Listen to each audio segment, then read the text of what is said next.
aku dikuasai oleh Roh, dan aku mendengar dari belakangku suatu suara yang nyaring seperti bunyi sangkakala. Nah, kitab Wahyu ini adalah kitab di mana Yohanes diberikan anugerah oleh Allah mendapatkan satu penglihatan yang luar biasa. Dan Allah berkata kepada dia, apa yang engkau lihat, engkau harus tuliskan kepada ketujuh sidang jemaat di Asia Kecil yang kita sudah baca tadi. Nah, dalam ayat 10 ini dikatakan begini, pada hari Tuhan, aku dikuasai oleh Roh, dan aku mendengar dari belakangku suatu suara yang nyaring seperti bunyi sangkakala. Nah, kalimat-kalimat dalam pasal dalam ayat yang 10 tadi adalah pengalaman pribadi seorang yang bernama Yohanes. Dia berkata pada hari Tuhan, pada waktu dia berjumpa dengan Tuhan, dia dikuasai oleh Roh. Jadi pada waktu Yohanes berjumpa dengan Tuhan secara pribadi, dia dikuasai. Haleluya. Di situ Yohanes menulis kata dikuasai. Puji Tuhan. Yohanes adalah seorang hamba Tuhan yang luar biasa. Dia diberikan satu kepercayaan anugerah yang luar biasa, bahwa dia mendapatkan satu penglihatan, dan Tuhan memberikan perintah supaya dia tulis penglihatan itu, dan bisa sampai pada hari ini kita anak-anak Tuhan bisa mengerti apa yang terjadi sekarang ini dan apa yang akan terjadi nanti. Oleh Yohanes, puji nama Tuhan. Nah, tadi dikatakan begini, pada hari Tuhan aku dikuasai oleh Roh. Cepat saja ya. Nah, di kalimat ini saya baca beberapa hari ini ada satu kebenaran firman Tuhan di situ. Di sini Yohanes dia menulis bahwa pada waktu dia berjumpa dengan Tuhan, dia dikuasai oleh Roh. Roh di sini huruf apa? Huruf besar. Dikuasai oleh Roh. Puji nama Tuhan. Nah, kita tahu bahwa Allah yang adalah Roh itu adalah Allah yang berkuasa. Di dalam dunia ini tidak ada Allah lain yang sama seperti Allah yang kita sembah pada pagi hari ini. Dia adalah Allah yang berkuasa. Puji nama Tuhan. Nah, pada ayat ini di sini Yohanes berkata bahwa dia dikuasai oleh Roh, maka dia bisa mendengar suara Allah. Dikuasai oleh Roh. Arti dari kata kuasa, dikuasai. Siapa yang bisa membantu saya? Arti dari kata dikuasai.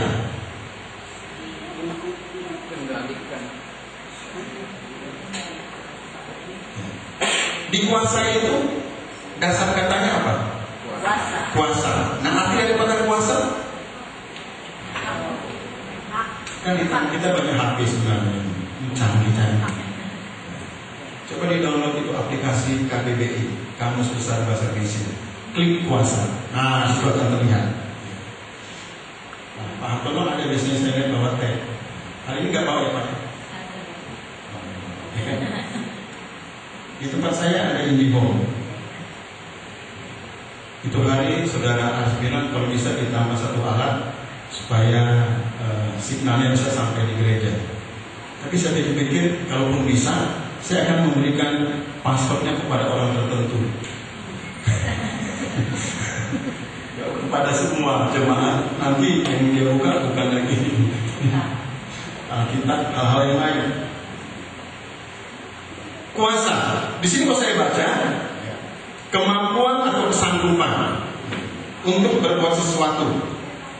Kedua, tapi kuasa wewenang atas sesuatu atau untuk menentukan, memerintah, mewakili, mengurus dan sebagainya. Ketiga, pengaruh yang ada pada seseorang karena jabatannya. Keempat, mampu, sanggup kelima, orang yang disertai wewenang.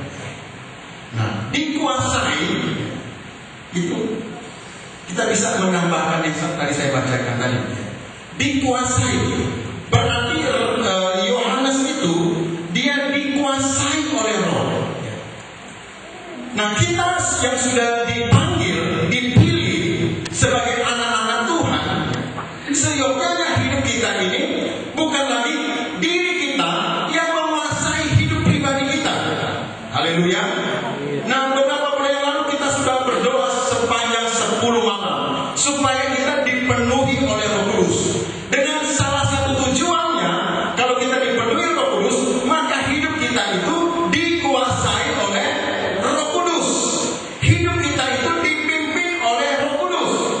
Nah, Yohanes berkata bahwa pada waktu hari Tuhan dia dikuasai. Dengan kata lain, dia dipimpin. Amin, jemaat Tuhan. Amin. Saya percaya kita semua yang hadir di tempat ini, kita tidak berkuasa atas diri kita lagi. Amin. Haleluya, puji Tuhan. Roh Kudus yang menguasai kita. Amin. Semakin kita membaca firman Tuhan, semakin banyak kita merenungkan firman Tuhan, semakin banyak waktu kita berdoa kepada Tuhan, maka semakin banyak lagi Allah Roh Kudus itu akan berkuasa dalam diri kita masing-masing. Allah berkuasa kepada mata kita. Allah berkuasa memimpin telinga kita. Allah berkuasa memimpin pemikiran kita. Allah berkuasa memimpin segala keputusan yang kita ambil. Allah berkuasa memimpin hati kita ini. Haleluya. Doa Bapak kami, tolong dibaca. Bapak Reinhard Limpulus baca ayat ini. Saudara Bapak. Doa Bapak kami.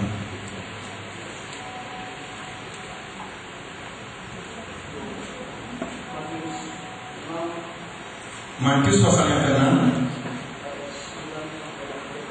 ayat 9 dan seterusnya, tolong dibaca. Karena itu berdoalah demikian. Bapa kami yang di surga, dikuduskanlah namamu, datanglah kerajaanmu, jadilah kehendakmu di bumi seperti di surga. Terima kasih sampai selesai. Ini doa yang diajarkan Yesus kepada murid-muridnya. Dia berkata, ada satu kalimat di situ kata begini, jadilah kehendakmu di bumi seperti di surga. Jadilah kehendakmu. Dengan kata lain, Allah, kita berdoa segala, Allah itu berkuasa terhadap kita yang ada di dunia ini. Jadilah kehendakmu, bukan kehendak kita secara pribadi. Yesus berdoa kepada Bapa di surga di Taman Getsemani, ya Bapa, kalau boleh lalukan cawan ini. Itu kemauan Yesus sebenarnya. Lalukan cawan ini, dia tidak mampu. Tetapi ada satu kalimat dalam doa Yesus berkata begini, jangan, bukan kehendakmu yang jadi, tapi biarlah kehendak Bapa yang jadi. Dengan kata lain, Yesus berkata bahwa bukan dia lagi yang berkuasa terhadap dirinya, tapi Allah yang berkuasa terhadap dirinya. Katakan amin. Haleluya. Nah, pagi hari ini kita yang sudah sering kali datang beribadah, kita yang sudah sering kali baca Alkitab, firman Tuhan, kita sering kali berdoa, menyampaikan firman Tuhan, memimpin, melayani pekerjaan Tuhan. Nah, apakah hidup kita sudah dikuasai oleh Roh Kudus atau belum? Seperti lagu yang kita nyanyikan tadi, apa refrennya? Bunyinya, lembutkanlah hatiku. Lalu ada kalimat selanjutnya apa? Jemaat sudah katakan itu loh, hancurkan jiwa. Firman Tuhan kan, satu sisi dia menenangkan hidup kita. Firman Tuhan di satu sisi dia menghibur jemaat Tuhan yang sedih. Ada yang sedih pada saat ini? Ada yang susah pada saat ini? Firman Tuhan menghibur. Ada yang lemah? Firman Tuhan menguatkan. Tapi di satu sisi juga firman Tuhan itu menghancurkan hati-hati yang keras. Nah, kalau masih ada hati yang keras, firman Tuhan akan hancurkan itu. Dia akan hancurkan. Sebenarnya waktu kita dengar firman Tuhan, lembutkan saja hati ini. Waktu firman Tuhan datang enak sekali. Tapi bagi mereka hati yang keras, firman Tuhan itu sama seperti garda yang hancurkan. Pernah lihat orang yang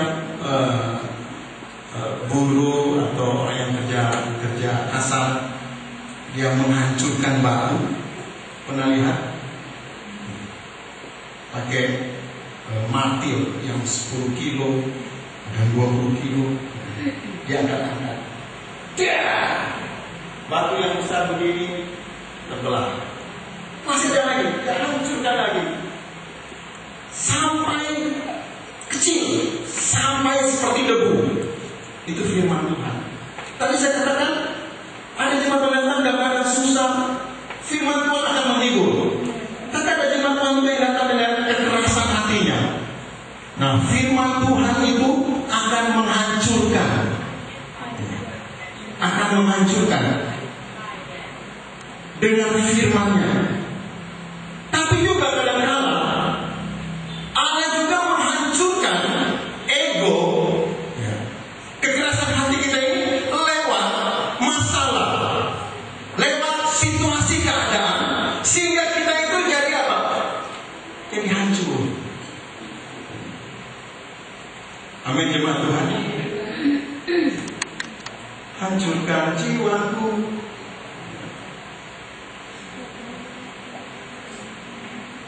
Yang Tuhan hancurkan bukan kita pribadi.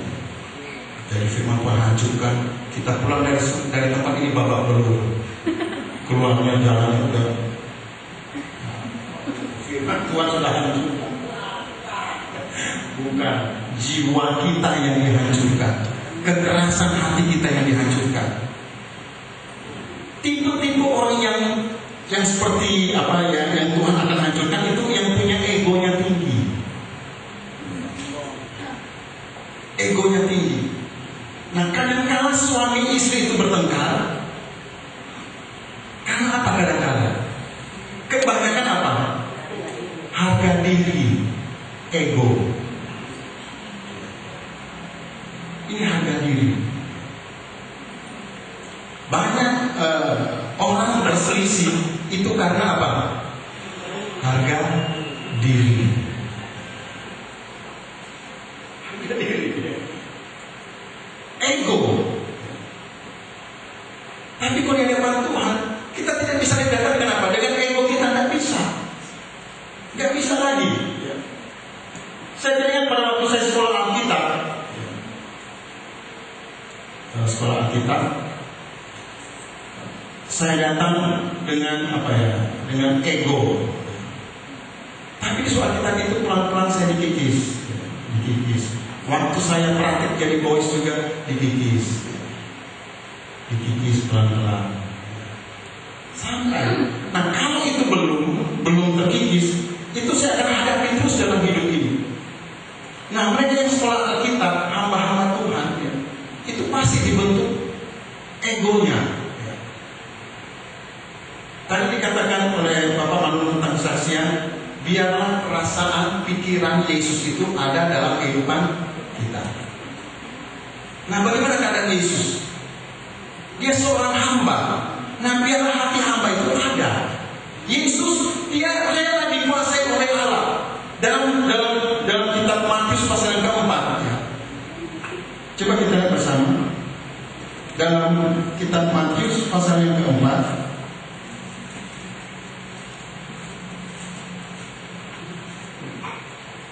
Matius pasal yang keempat.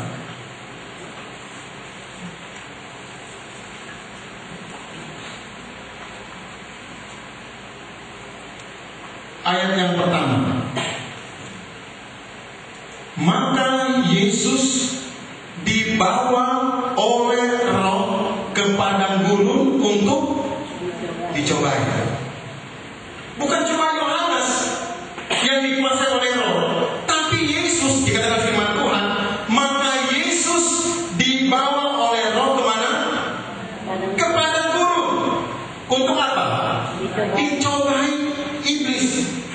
Jadi Yesus dibawa oleh roh, dipimpin oleh roh. Yesus, dia adalah Allah yang menjelma menjadi manusia, tapi dia merendahkan dirinya. Dan firman Tuhan berkata, dia rela dibawa oleh roh. Haleluya. Dikata kuasa, dikuasai, itu ada beberapa manusia itu tidak rela dikuasai, apalagi dibawa di mana? Di padang. Bukan dibawa di mall, di tempat yang dingin, bukan dibawa di restoran. Waktu saya di Bangka, ada seorang anak Tuhan yang diberkati Tuhan luar biasa. Dia bawa kami pergi ke pantai ini, ke pantai itu. Dia bawa ke pantai tikus, ke pantai apa namanya? Ada lagi ke tempat ibadahnya Konghucu. Di situ ada patung-patung Buddha yang besar-besar. Tapi saya nggak mau foto dengan patung Buddha, yang perutnya gembul ya, kelihatan. Setelah itu saya dibawa. Kan kata tadi dikuasai, dibawa. Ya, saya cuma diam aja. Om kata, Pak Pendeta mau ke sini? Ya terserah. Karena kami tamu, situ tuan rumah, dibawa makan ini. Ya namanya saya juga tukang makan. Ya. Selain pengkhotbah, saya juga tukang makan. Jadi saya dibawa makan ini, makan itu. Nah kami dibawa ke rumah makan Fung Fung. Namanya Fung Fung. Ini berbicara mengenai dikuasai. Jadi saya ditraktir makan di situ. Apa namanya? Empiang, otak-otak. Dari situ dibawa lagi ke rumah makan lagi yang lain.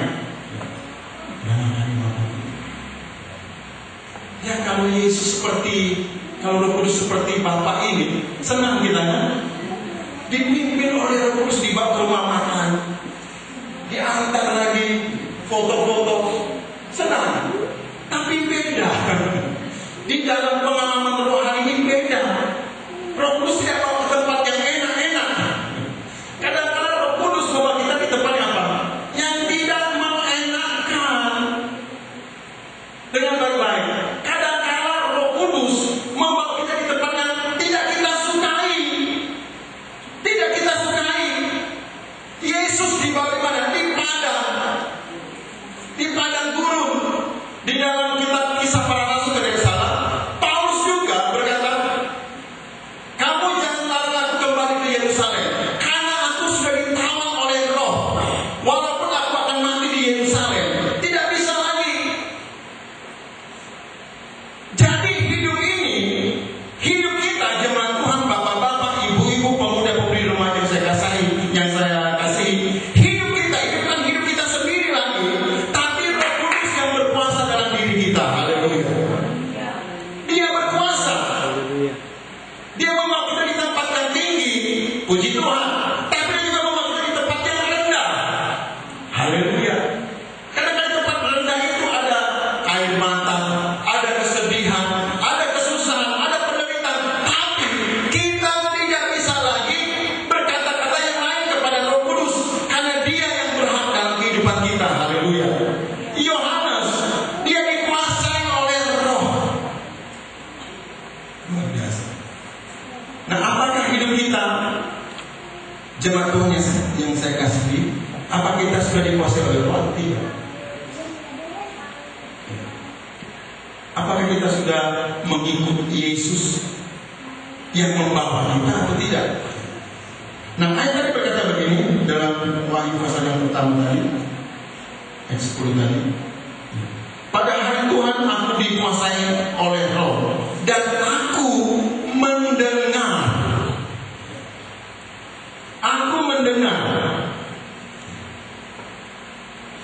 Kita diciptakan berapa telinga? 2. Mulut? 1. 1. Jadi sebenarnya maksud dari penciptaan ini supaya kita apa? Banyak mendengar, sedikit berbicara. Kalau kita bisa, kenapa mulut 2? Maaf, telinga 2, mulut 1. Supaya kita banyak mendengar. Supaya kita banyak mendengar. Jadi orang yang berjumpa dengan Tuhan secara pribadi, tadi dikatakan pada hari Tuhan, berjumpa dengan Tuhan, maka dia akan dikuasai oleh Roh. Dikuasai. Kita tahu bahwa Roh Allah, bahwa Allah itu adalah Raja di atas segala raja. Dia yang harus kita dengar dari semua yang ada dalam dunia ini. Dia berhak, dia berkuasa dalam hidup kita. Nah, di dalam rumah tangga yang memimpin itu pasti siapa? Bapak rumah tangga, baru ibu rumah tangga, baru anak, baru anak mantu, baru cucu, baru mereka yang tinggal dalam rumah itu. Jadi yang memimpin siapa? Bapak rumah tangga. Nah, dalam perusahaan, dalam negara itu ada pemimpin-pemimpin. Mereka yang berkuasa. Nah, dalam penggembalaan ini yang memimpin siapa? Gembala. Nah, gembala sekarang siapa? Siapa yang gembala di sini? Cynthia, siapa yang menjadi gembala di sini? Cynthia nggak tahu nama saya. Jadi gembala. Dan saya berkata kepada jemaat Tuhan, sebagai gembala, saya sudah dipanggil di tempat ini, ditempatkan di tempat ini. Kalau Tuhan tempatkan sampai mati di sini, saya akan tetap di sini. Walaupun jemaat mungkin sudah pergi ke sana, ke sana, ke sana, ke utara, ke selatan, lalu datang lagi, gembalanya tetap Luki Repi. Ibu gembalanya Ibu Melinda Repi. Ya pakai panggilan lagi. Repi. Saya di sini, saya yang memimpin di sini, dan saya memimpin. Saya dikatakan saya memimpin di sini, bukan memimpin memerintah, tidak. Kami memberi teladan. Dan dalam pengembangan ini saya sering kami bercakap-cakap apa yang perlu kita adakan bagi jemaat lokal ini untuk kemajuan. Jadi kalau saya ada program kepada jemaat Tuhan, itu bukan maunya saya, bukan. Itu untuk supaya jemaat Tuhan itu bertumbuh secara rohani. Amin. Ada Natal, ada Paskah, ada ibadah 10 malam, ibadah pertama Roh Kudus, ibadah Pentakosta, ada KKR. Itu semua untuk apa? Untuk jemaat. Untuk jemaat.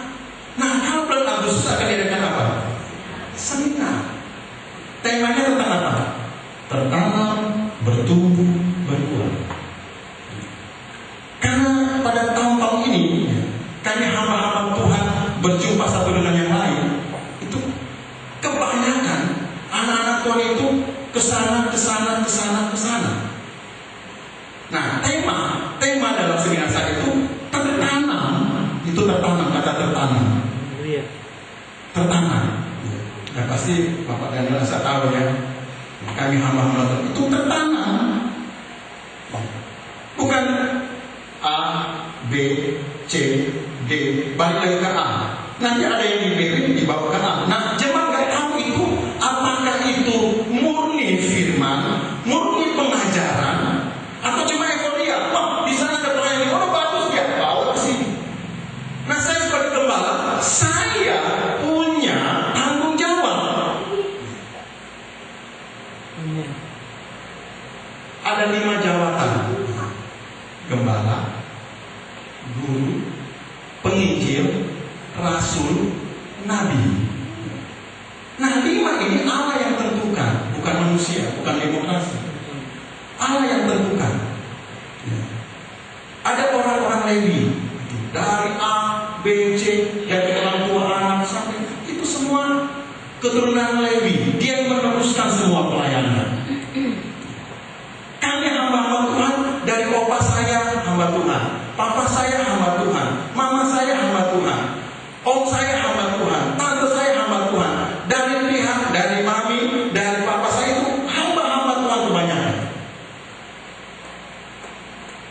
keturunan Lewi.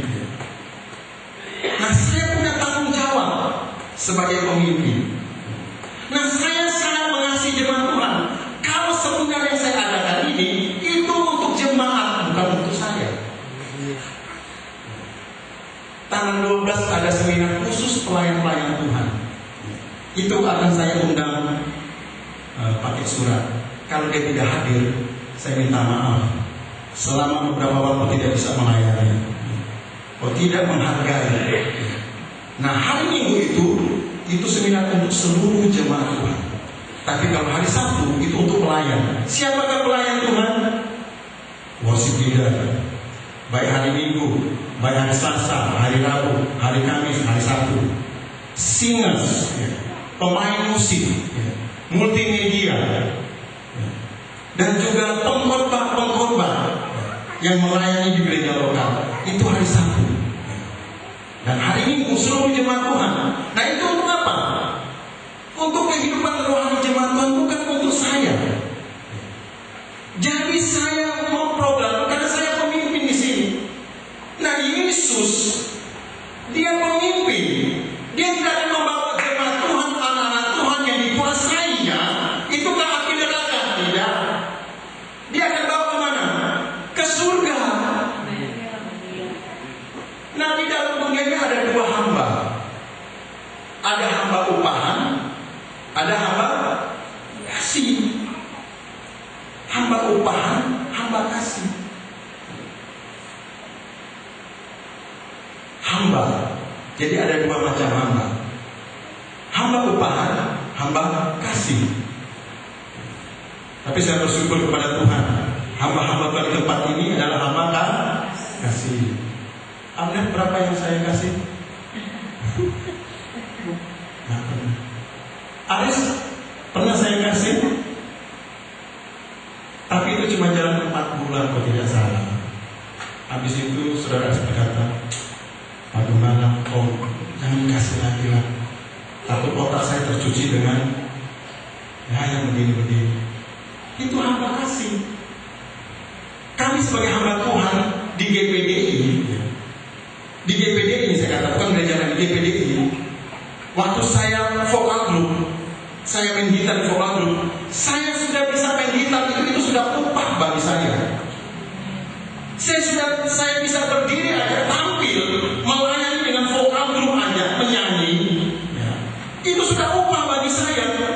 Dari sekian juta orang kok saya bisa main gitar, dari sekian banyak orang saya bisa terpilih di vokal group untuk tampil, memuji Tuhan, melayani. Luar biasa. Jadi ada hamba kasih, ada hamba upahan. Dan saya katakan pada saya, jangan berhenti kerja. Kerja terus, supaya kita tidak berharap sama orang lain. Kalau dulu kan, waktu saya belum menikah kan, kalau saya ke Manado harus jalan les untuk ongkos saya. Ada yang kasih dengan sukacita, ada juga yang bersungguh-sungguh. Saya bilang sama yang mencari dana, kalau ada orang begitu lewati saja, nggak usah bersungguh-sungguh. Kalau dia nggak mau kasih, udah lewati saja. Nah, sama seperti ini, saya mengajar jemaat Tuhan tentang memberi. Nah, seperti ini seminar, kita membutuhkan 7 juta. 7 juta. Itu sebenarnya bagi orang Jakarta itu yang kecil, 7 juta sebenarnya. Kalau di zaman 20 tahun yang lalu 7 juta, tapi sekarang 7 juta kecil sebenarnya. Kecil. Tapi saya katakan kepada jemaat Tuhan tentang seminar ini, kalau ada jemaat Tuhan yang akan memberi, menyumbang, saya bersyukur kepada Tuhan. Tapi kalaupun ada yang keberatan, ini baru kalau ya, kalaupun ada keberatan, ya tidak apa-apa. Ibu Martha Luther bisa lewati. Karena kan kita sering nyanyi kan, hidup itu adalah kesempatan. Waktu kita diberkati Tuhan, bagilah untuk pekerjaan Tuhan. Tapi waktu kita sudah tua nanti, sudah tidak ada apa-apa, tapi kita bersyukur, waktu saya masih muda, masih ada, saya bisa membagi pada pekerjaan Tuhan. Jangan sampai sudah tua dulu, sudah Banyak kesaksian. Karena saya ini anak gembala dan saya gembala. Banyak kesaksian anak-anak Tuhan yang dulunya hebat, setelah sudah bangkrut. Ya. Tapi ada juga jemaat Tuhan yang hebat, wah luar biasa, sampai dia tua. Kan yang pertama luar biasa nih anak Tuhan itu, menopang pekerjaan Tuhan, luar biasa. Jadi selama dia hidup itu, dia jadi berkat. Haleluya. Jadi berkat. Nah, saya berdoa kepada Tuhan, acara seminar ini, biarlah Tuhan mencukupkan dana. Maka saya berdoa Tuhan kalau bisa lebih untuk tambah lagi. Sudah ada satu jemaat yang berkata kepada saya, Pak Gembala, kalau pakai AC lemari bisa enggak? Sebenarnya kalau AC lemari kan itu berapa watt ya? Artinya ada 5.000 watt itu. Saya bilang kita nggak cukup dayanya. Nah, kalau hasil begini bisa, bisa. Dalam hati saya bersyukur. Jemaat di sini ada yang berkata, bisa nggak? Puji Tuhan. Dipakai untuk pekerjaan Tuhan. Haleluya. Nah, Tuhan memimpin kita seperti Abraham. Dia diberkati supaya untuk apa? Memberkati. Bukan seperti laut mati. Laut mati cuma menerima saja, akhirnya apa? Tidak ada kehidupan di dalamnya. Tidak ada kehidupan sama sekali. Coba, siapa yang sudah pernah ke Israel? Bapak Ibu mana sudah pernah kan? Apalagi itu sudah bukan, sudah pernah itu ya? Ada buku besarnya lagi. Di laut mati itu ada ikan enggak? Enggak ada kehidupan. Karena apa? Cuma menerima, tidak disalurkan, menerima. Contohnya saja kalau kita makan terus tanpa kita, saya makan empiang, saya makan sangsang, saya makan tohu, makan satu minggu, saya nggak ada pengeluaran. Saya terima terus makan terus. Dan firman Tuhan itu tidak pernah berbohong. Muliakanlah Tuhan dengan hartamu. Ini baru kali ini saya khotbah tentang uang. Kadang-kadang gembala itu paling takut khotbah tentang memberi. Paling banyak kalau saya ketemu kalau gembala itu paling banyak. Saya takut, kenapa? Nanti cuma bilang gembala mata duitan. Saya bilang, salah kamu. Saya ingat pendeta yang sebut Abea. Dia berkata di sini, kalau banyak bicara harus beli pulsa. Jadi kayak isi pulsa banyak bicara, maksudnya banyak kritik, banyak ngatur, nggak susah berkorban, banyak ngatur lagi. Banyak kadang-kadang apa? Dia takut korban tentang perpuluhan. Dia merasa segan korban tentang memberi. Nanti mana kan? Nah, kalau saya sih mana-mana saja. Jemaat itu Tuhan yang punya kok. Kalau ada yang nggak memberi, pasti Tuhan juga ada menggunakan yang lain. Dan pekerjaan itu Tuhan itu pasti akan jalan. Coba jemaat Tuhan lihat, waktu saya di Gembala itu tahun 2000, apakah pernah berhenti untuk pengembalaan di sini? Nggak pernah berhenti. Itu akan berjalan terus. Dan Tuhan akan lihat orang yang suka berkontribusi, itu ayo sama-sama satu jalan kita. Tapi kalau ada yang itu pasti dengan berjalan waktu akan pelan-pelan. Karena ini kan waktunya apa? Pentapisan. Korban apa itu? Minggu lalu ya. Jadi yang ringan-ringan itu akan pergi, yang berat itu yang tertinggal. Yang ringan itu akan pergi. Dan memang betul, itu pasti. Mereka tidak melakukan firman Tuhan, tidak mendengarkan firman Tuhan, tidak tunduk kepada kuasa Tuhan, itu tidak lama hidupnya. Tak akan lama. Dan saya sebagai hamba Tuhan selama berapa belas tahun, saya sering, bukan sering, banyak kali saya melihat hal yang demikian. Waktu saya menjadi anak gembala, baik di Lahat, baik di Manado, baik di Sangir, saya melihat ada jemaat Tuhan yang susah bertumbuh, tapi ada juga yang bertumbuh luar biasa. Nah, waktu saya ke Batam, ada seorang bapak rumah tangga, ini luar biasa, diberkati Tuhan luar biasa. Karena apa? Suka sekali melihat hamba-hamba Tuhan, tamu-tamu yang ada. Dia melihat dia datang ketemu. Om Luki datang kapan? Saya jemput dia, nginap di rumah saya. Nah saya lihat kehidupannya dengan mata kepala saya sendiri. Masih muda, masih umur 35. Diberkati Tuhan dengan luar biasa, hebat luar biasa. Haleluya. Nah, sebagai seorang gembala pasti saya tidak akan saya akan membawa jemaat itu dewasa secara rohani. Salah satunya dengan apa? Dengan seminar. Seminar ini tertanam dulu. Dia tidak akan bertumbuh tidak tertanam. Kalau dengan khotbahnya pendeta Doni Wenas minggu sore 2 minggu lalu, luar biasa itu tentang tertanam, dia bertumbuh. Setelah bertumbuh apa? Berbuah. Itu sudah pasti. Nah kalau dia bulan ini di sini, bulan depan di sana, bulan depan lagi di sana, balik lagi, tidak akan bertumbuh. Tidak akan bertumbuh. Tapi kalau dari kecil, dari sekolah minggu, dari remaja, dan sampai pemuda, sampai dia menikah, sampai dia menjadi kepala rumah tangga orang tua, tertanam di satu tempat, itu pasti akan bertumbuh berbuah. Itu sudah pasti. Sudah pasti. Saya bingung kok saya sampai di sini. Saya tidak menyiapkan khotbah sampai di sini sebenarnya. Jadi tertanam, bertumbuh, dia tertanam dulu. Dia tidak akan bertumbuh kalau tidak tertanam. Nah tertanam itu, dia tertanam di satu tempat. Satu tempat. Tidak kemana-mana, satu tempat. Itu pasti bertumbuh. Nah kalau dia sudah bertumbuh, pasti apa? Berbuah. Sudah pasti. Berbuah. Nah di depan saya banyak sekali pokok bunga. Saya paling sering, suka sekali menanam, suka menyiram. Pagi-pagi saya sudah siram bunga saya. Kadang-kadang saya jengkel juga. Kadang-kadang di pohon bunga itu ada kotak-kotak teh kotak, ada bekas orang nyempil sampah dari belakang. Aduh banyak sekali.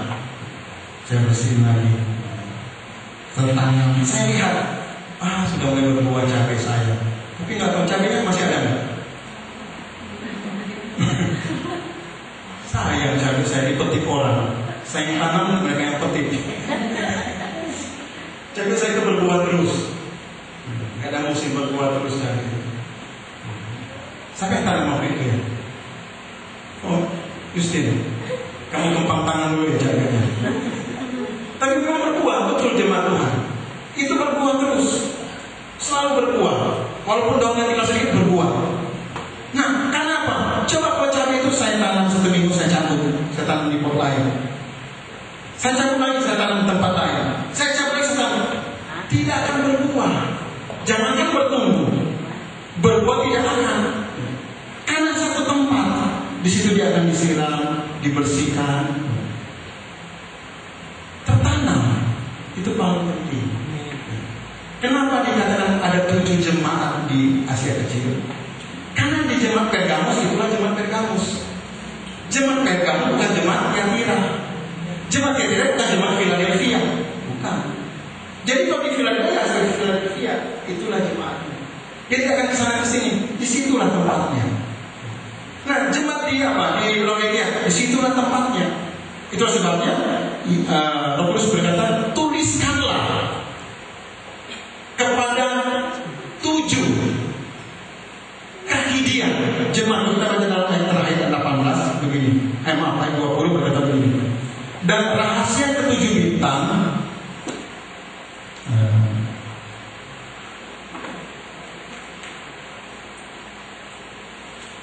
ayat 12 kita lihat di situ. Ayat 12, ayat pertama 12. Lalu aku berpaling untuk melihat suara yang berbicara kepadaku.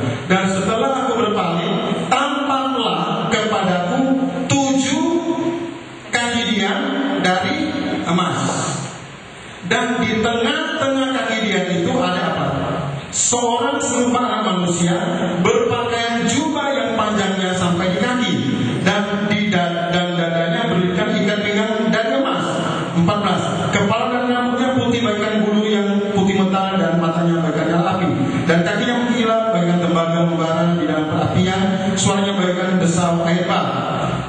Ayat yang ke-16. Dan di tangan kanannya ia memegang apa? 7 bintang.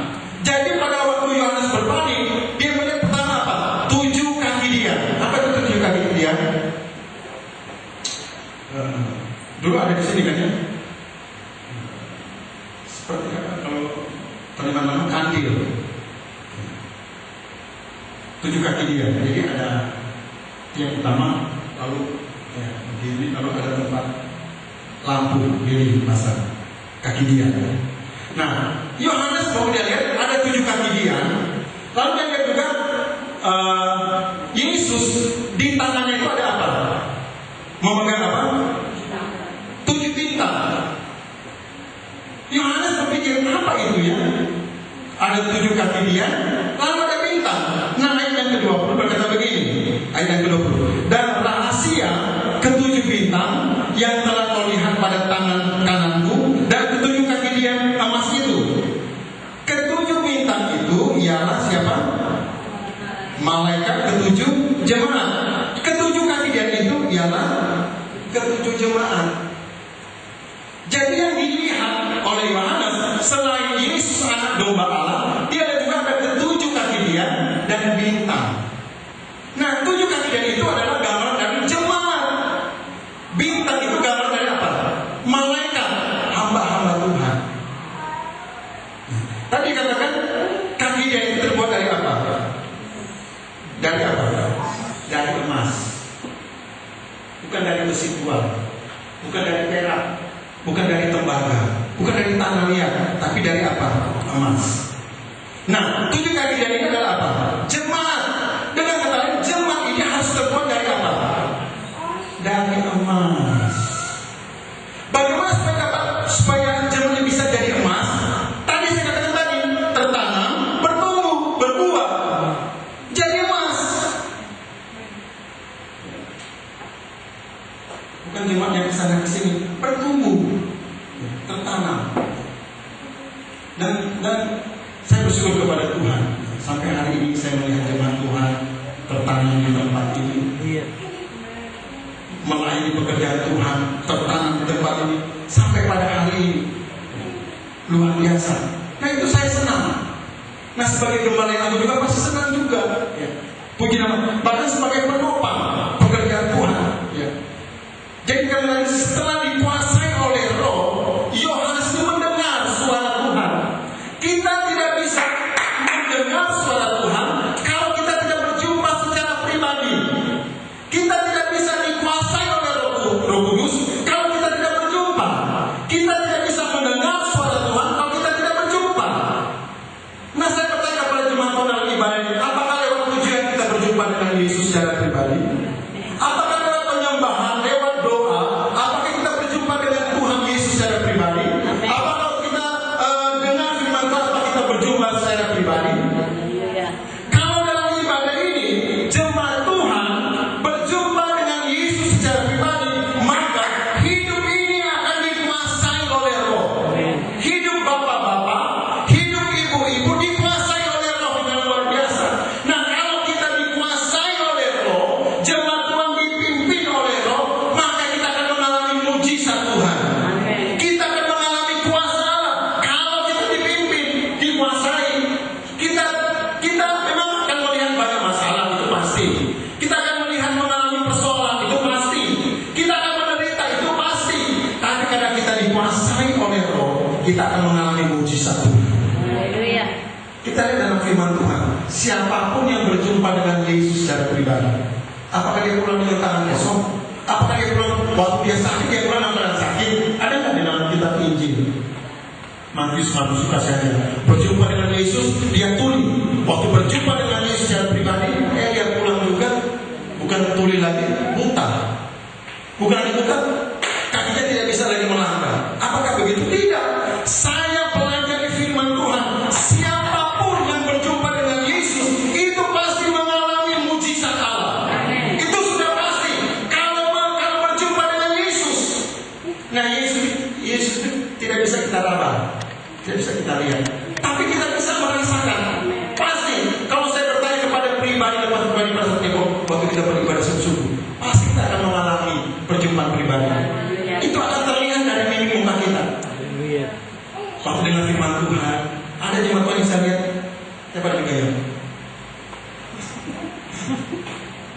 Dengan firman Tuhan begini. Aduh, kasihan. Datang dari jauh-jauh cuma melamar di gereja. Saya pulang, ya, saya juga ada masalah. Saya juga ada masalah persoalan. Istri saya juga ada masalah. Tapi waktu berjumpa secara pribadi, wah luar biasa. Pada waktu hari Tuhan, itu yang harus berkata, berjumpa dengan Yesus secara pribadi, dia mengalami kuasa Allah. Haleluya. Mengalami bagaimana mujizat waktu berjumpa. Dan sebagai gembala saya tidak mau jemaat Tuhan datang dengan susah sedih, pulang dengan nangis. Tadi sedih, pulang nangis. Jadi lebih bertambah beratnya.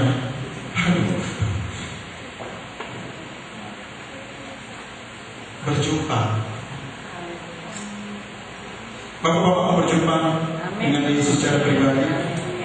Ibu-ibu mau berjumpa dengan Yesus. Apalagi ibu banyak sekali apa? Persoalan. Suami, anak-anak. Yang lebih susah apa? Kalau suami dengan anak berantem, istri yang akan apa?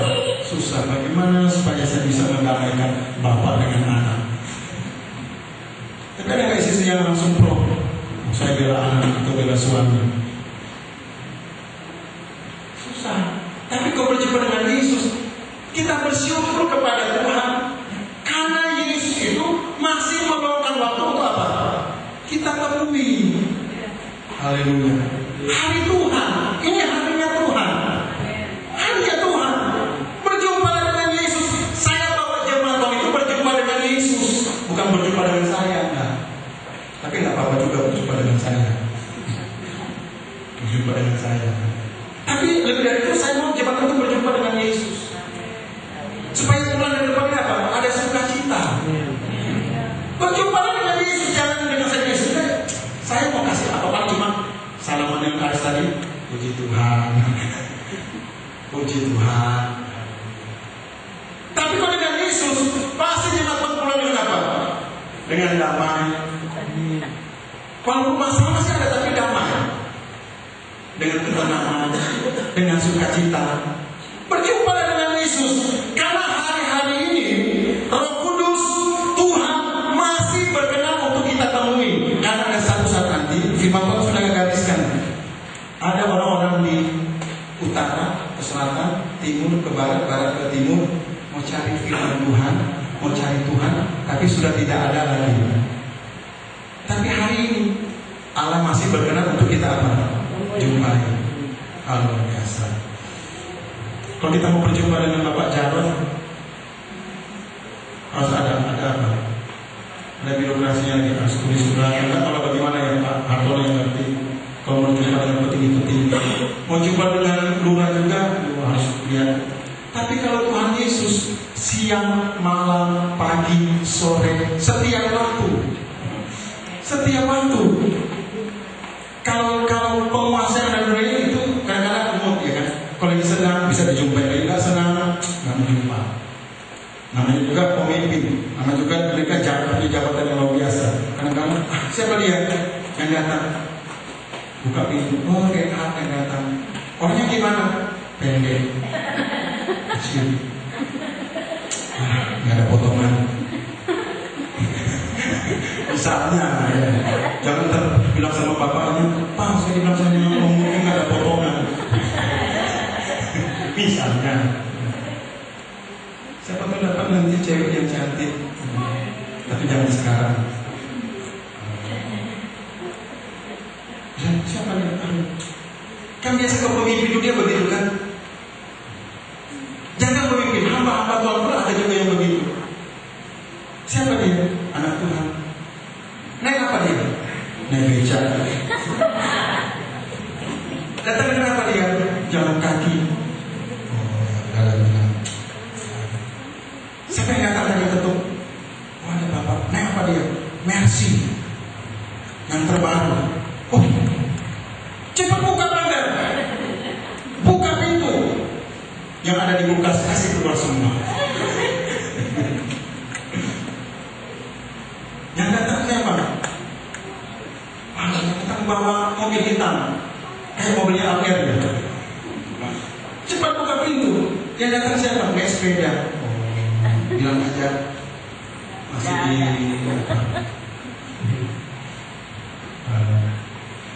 itu manusia. Dia lihat apa? Penampilan kan. Yang datang siapa? Ibu-ibu. Gimana yang namanya ibu jantan ya? Ini amplop, kasih aja amplopnya. Bilang lagi sibuk kasih amplop. Yang keluar bukan orangnya, yang keluar apa? Amplopnya yang keluar. Itu manusia. Tapi Yesus, nah ini kesempatan saya bilang kepada jemaat Tuhan, berjumpalah dengan Yesus secara pribadi. Amin. Orang kalau ketemu dengan Bapak Ahok di balai kota waktu dia masih ada, waktu dia ketemu apa? Semua undangan dia keluarkan. Pak Ahok, ini BPJ saya bagaimana? Nah, begini, ini KJP saya ini rumah saya begini, saya urusin begini, semua kan? Saya tampung, aku dia panggil asli. Ini, coba lihat cek dulu, betul nggak itu? Itu baru gubernur. Tapi yang lapor bisa cuma berapa orang? Ketemu pagi-pagi juga. Kalau siang nggak bisa ketemu, cuma pagi. Itu pun cuma berapa orang? Ngantri lagi. Ngantri. Tapi kalau Tuhan Yesus, kita ngantri nggak? Nggak ngantri. Nah itu saya katakan kepada jemaat Tuhan siang hari ini. Inilah kesempatan yang indah. Inilah kesempatan. Jangan tunggu besok. Ini kesempatan. Ya. Saudara lihat, inilah kesempatan. Nova, inilah kesempatan. Seluruh jemaat Tuhan, ini kesempatan. Jadi saya mau baca jemaat Tuhan ini ketemu Yesus lewat firman-Nya, lewat pujian, lewat penyembahan, lewat berjumpa dengan Yesus. Dia yang punya otoritas, dia yang berkuasa, yang akan menyelamatkan kita, yang akan membereskan masalah kita, rumah tangga, keuangan, masa depan, kesehatan, apapun juga. Yesus itu. Bukan saya, Yesus. Ketemulah dengan Yesus. Nah, kalau kita berjumpa dengan Yesus lewat ibadah ini, yang datang dengan susah tadi, dengan firman Tuhan luar biasa. Diberkati Tuhan, pulang dengan apa? Dengan iman, pengharapan yang diperbaharui lagi. Jadi kita menatap hari esok dengan optimis. Jangan datangnya dengan susah, pulang juga dengan susah. Berarti kita tidak berjumpa dengan Yesus. Nggak apa-apa kalau kita berjumpa dengan Bapak Antono, nggak apa-apa. Kita berjumpa dengan Arken juga nggak apa-apa. Atau lihat Narwan dia bermain bass, nggak apa-apa. Tapi lebih dari itu, berjumpalah dengan Yesus. Atau kamu berjumpa dengan Bapak Daniel juga nggak apa-apa. Ya, puji Tuhan. Haleluya. Semua. Ibu sudah pulang juga kalau lihat ibu pelita masih nggak apa-apa. Tapi lebih dari itu saya katakan berjumpalah dengan Yesus. Nanti kalau kita habis ibadah bisa kita salaman berjumpa. Gimana Pak? Saya punya urusan ini. Saya punya apa ya? Ada permintaan saya. Saya minta bantuan ya. Bisa berjumpa habis ibadah. Tapi dalam jam ibadah berjumpa dengan Yesus. Haleluya. Karena dia berkuasa. Haleluya. Dia sanggup menyelamatkan bapak-bapak, ibu-ibu, apapun masalah kita pada saat ini. Kalau kita berjumpa dengan Yesus secara pribadi, kita akan mengalami kuasa Allah. Kita akan mengalami mujizat Allah kalau berjumpa dengan Yesus. Puji nama Tuhan. Doa saya kepada Tuhan, biar jemaat Tuhan diberkati oleh Tuhan. Saya undang pemain musik, saya undang singers maju ke depan. Haleluya. Yang sakit disembuhkan. Jadi tadi Aris lagi sakit. Tapi kita percaya kalau untuk melayani pekerjaan Tuhan sungguh-sungguh sembuh. Puji nama Tuhan. Saya undang jemaat kita bangkit berdiri.